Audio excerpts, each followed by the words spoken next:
जय मां शमशान काली। आप सभी का हमारे चैनल में हार्दिक स्वागत है। आज मैं आप सभी को इस महाशिवरात्रि पर आप ऐसा क्या करें जिससे भगवान शिव और माता दोनों की कृपा आप सभी के ऊपर हमेशा साथ रहे पूरे साल तक। तो आज मैं केवल आप सभी को मात्र 1 दिवस की साधना दूंगा। आप महाशिवरात्रि पर प्रदोष काल अर्थात सायंकाल से इस मंत्र का जाप कर सकते हैं, और जिसको दिन में समय मिलता है वह दिन में भी इस मंत्र का जप 11 माला कर सकता है। इस मंत्र का विषम संख्या में जप करना है, अर्थात विषम मालाओं का जप करना है। इसमें जैसे 11 करना है या 21 माला आप जप कर सकते हैं, 31 माला जप कर सकते हैं, और जो अधिक बैठ सकते हैं अपने आसन पर वह 51 माला अवश्य जप करें। तो आज मैं भगवान शिव का इस महाशिवरात्रि पर ऐसा मंत्र देने जा रहा हूँ जिसके माध्यम से धन लाभ और साथ ही साथ में व्यक्ति के जीवन में उसका जो स्वाधिष्ठान चक्र होता है वह शक्ति युक्त ऊर्जावान हो जाता है। भगवान शिव और शक्ति दोनों की कृपा उसके साथ में हमेशा रहती है।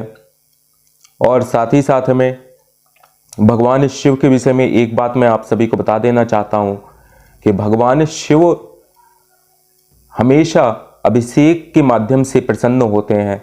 तो आप जब भी आप शिव साधना करें तो पहले भगवान शिव का अभिषेक अवश्य करें, और जितने दिनों तक आप भगवान शिव की साधना करना चाहते हैं उतने दिनों तक आपको भगवान शिव के ऊपर अभिषेक करते रहना चाहिए।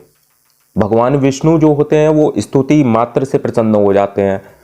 माता जो होती हैं वह अर्चना से प्रसन्न होती हैं, पूजा से प्रसन्न होती हैं, नाना प्रकार की नैवेद्यों को समर्पित करके देवी की को प्रसन्न किया जाता है। लेकिन भगवान शिव केवल अभिषेक मात्र से ही प्रसन्न होने वाले देवता हैं, इसीलिए उनको भोलेनाथ और महादेव कहा गया है। और भगवान शिव के अंदर विशेषता यह है कि वह समस्त तंत्रों के ज्ञाता हैं, और जिस प्रकार गुरु अपने शिष्य की निष्ठा, श्रद्धा और भक्ति इन सभी विषयों की परीक्षा लेते हैं, उसी प्रकार से भगवान शिव भी अपने भक्तों की निष्ठा, श्रद्धा, भक्ति, भावना इन सभी चीज़ों की परीक्षा अवश्य लेते हैं, क्योंकि भगवान शिव सभी गुरुओं के भी गुरु हैं। तो आज मैं आप सभी को जो मंत्र दे रहा हूं उसका विधि विधान भी पूर्ण रूप से बताने जा रहा हूं। इस साधना को आप अपने घर में भी कर सकते हैं, और अगर आप देवालय में शिवलिंग के पास इस साधना को करेंगे तो और भी अधिक इसका फल होगा। अधिक जाप आप शिवलिंग के पास ना कर पाएं तो 1 माला अवश्य मंदिर में जाकर इस मंत्र का जप करें। उसके बाद में 11 माला, 21 माला या 31 माला अथवा 51 माला अपने घर में आकर के आप इस मंत्र का जप करें। तो इससे 1 दिन में ही भगवान शिव की कृपा और स्वाधिष्ठान चक्र में आपकी ऊर्जा स्थापित हो जाएगी। आपको संकल्प लेना है कि हे भगवान शिव और माता पार्वती, मैं आप दोनों की सामूहिक शक्ति को अपने स्वाधिष्ठान चक्र में स्थापित करने के लिए 11 माला मंत्रों का जप कर रहा हूँ गुरुदेव की आज्ञा से। ऐसा कहते हुए आप अपने हाथ में जल, अक्षत और पुष्प जो भी है वह सामग्री जमीन पर गिरा देंगे। इसके पश्चात में आप रुद्राक्ष की माला से यह जप करेंगे जो मैं अभी आपको दूंगा। आप सभी मंत्र को ध्यानपूर्वक सुने और लिख लें, क्योंकि यह शिवरात्रि महारात्रियों में शामिल होती है, और शिवरात्रि की रात में जागना बहुत आवश्यक होता है, क्योंकि साल भर में अनेकों रात्रियां आती हैं जो कि महानिशा कहलाती हैं, जैसे शिवरात्रि, कृष्ण जन्माष्टमी, नवरात्रि और अहोरात्रि। तो इस प्रकार से इन रात्रियों में जो व्यक्ति जागता है उसके पास में साल भर धन की किसी भी प्रकार से कमी नहीं हो सकती है। और इन रात्रियों में जागरण ही, इनको रात्रियां इसीलिए कहते हैं क्योंकि इन रात्रियों में साधक को अवश्य ही जागृत होकर मंत्र का जाप करना चाहिए, जिसके प्रभाव से उसकी शक्तियाँ और ऊर्जाएं उसके चक्रों में स्थापित हो जाती हैं और हमेशा उसके लिए कल्याणकारी है। क्योंकि साधक अगर जप के माध्यम से जो अर्जित करता है वही अपने शिष्यों में बांटता है, तो आपको महारात्रियों में विशेषकर साधक जो भी हैं उनको महानिशा में अवश्य ही मंत्र जाप अथवा गुरु मंत्र का जप अथवा जिसको आप गुरु मानते हैं उनके द्वारा मंत्र लेकर के इन निशाओं में आप जप कर लाभ प्राप्त कर सकते हैं। और अब मैं आप सभी को माता शिव और पार्वती का सामूहिक अर्धनारीश्वर मंत्र देने वाला हूं, जिसकी शक्तियां अद्भुत हैं और विशेष प्रभावशाली मंत्र है यह। आप सभी इस मंत्र का इस शिवरात्रि में अवश्य यथाशक्ति विषम मालाओं में जप करें। मंत्र है ओम वम वम वम ह्रौम ह्रीम अर्धनारीश्वराय ह्रीम ह्रौम वम वम वम फट। मंत्र दोबारा आप सुन सकते हैं, इसलिए मैं पुनः उच्चारण करके बता रहा हूं। किसी भी प्रकार की मंत्र में अशुद्धि नहीं करनी है, क्योंकि अशुद्ध मंत्र किसी भी प्रकार से फल नहीं दे सकता है। मंत्र पुनः सुने।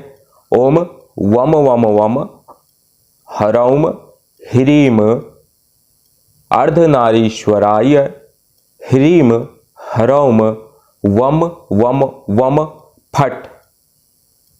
तो यह पुरुष प्रकृति का मंत्र है और इस मंत्र को कोई भी व्यक्ति केवल इस महाशिवरात्रि को अगर जप करता है तो दीर्घकालीन जिसको प्रेत बाधाएं हैं या किसी भी प्रकार से धन का अभाव है, उसकी विद्यार्थी वर्ग अगर है तो वह किस प्रकार इसका लाभ ले सकता है।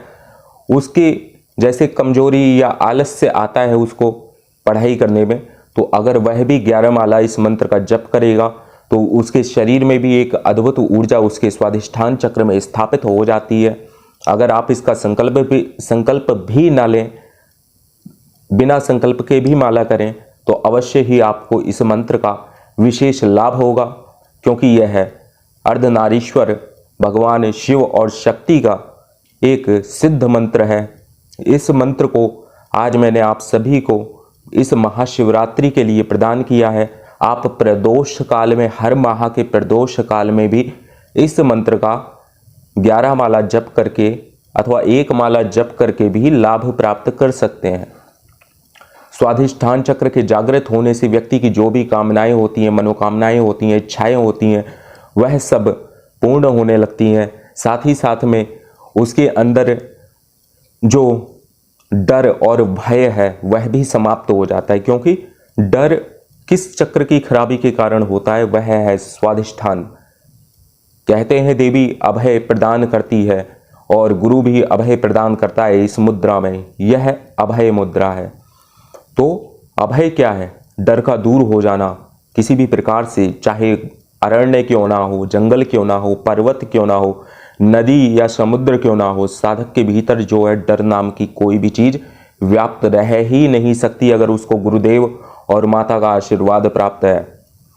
तो आज मैंने आप सभी को इस विषय में पूर्ण रूप से विस्तार पूर्वक बताया है और आगे भी हम आपको अन्य दुर्लभ मंत्र और साधनाओं की जानकारी देंगे जो कि अघोर परंपरागत है।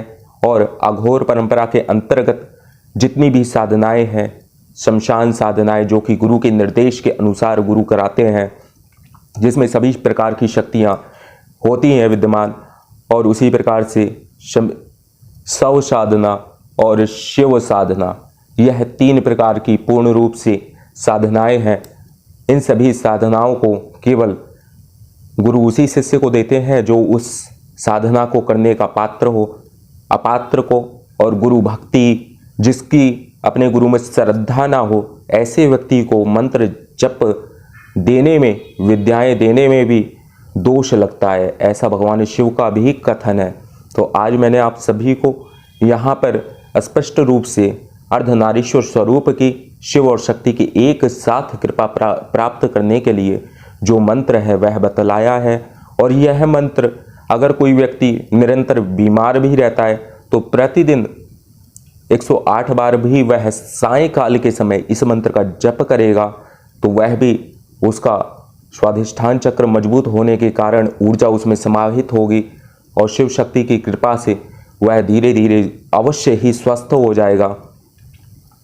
आज के लिए बस इतना ही। कल किसी अन्य साधना के विषय में आपको बताया जाएगा। आप सभी चैनल को सब्सक्राइब जरूर करें जिससे हमारी नई अपडेटेड वीडियो आपके पास पहुंचती रहे। जय मां शमशान काली।